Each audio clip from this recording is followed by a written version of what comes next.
ముంబై అంటే అందరికీ గ్లామర్, పెద్ద పెద్ద బిల్డింగులు గుర్తుకొస్తాయి.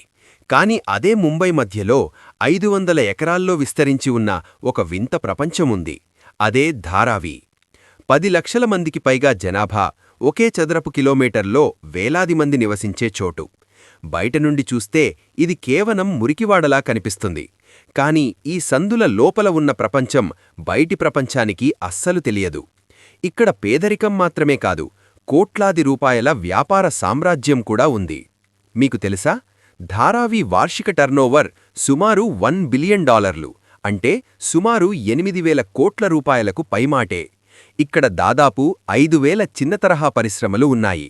ప్రపంచవ్యాప్తంగా లగ్జరీ బ్రాండ్లు వాడే లెదర్ ఉత్పత్తుల నుండి మనం ఇంట్లో వాడే ప్లాస్టిక్ వస్తువుల వరకు ఇక్కడ తయారవుతాయి.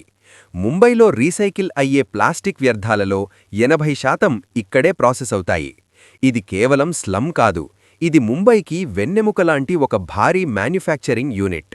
ధారావీలో ఒక గదిలో సగటున 8 నుంచి 10 మంది నివసిస్తారు. ఇక్కడ కులం, మతం అనే తేడా ఉండదు. హిందువులు, ముస్లింలు, క్రైస్తవులు అందరూ కలిసి ఒకే గల్లీలో అన్నదమ్ముల్లా ఉంటారు. ఇక్కడి ప్రజలకు ఆస్తులు లేకపోవచ్చు, కాని ఆత్మవిశ్వాసం మెండు. ప్రపంచంలోని మేనేజ్మెంట్ విద్యార్థులు అంటే MBA స్టూడెంట్స్ కూడా ధారావీలోని స్పేస్ మేనేజ్మెంట్ మరియు బిజినెస్ మోడల్ను అధ్యయనం చేయడానికి ఇక్కడికి వస్తుంటారంటే అతిశయోక్తి కాదు.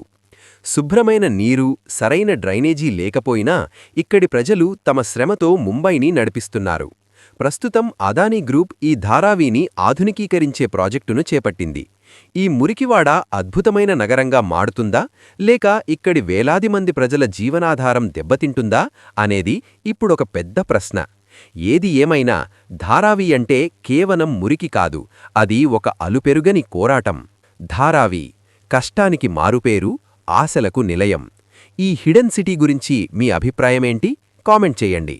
మరిన్ని ఆసక్తికరమైన రహస్యాల కోసం ఇప్పుడే సబ్స్క్రైబ్ చేయండి మీ హిడెన్ హిస్టరీ టీవీ.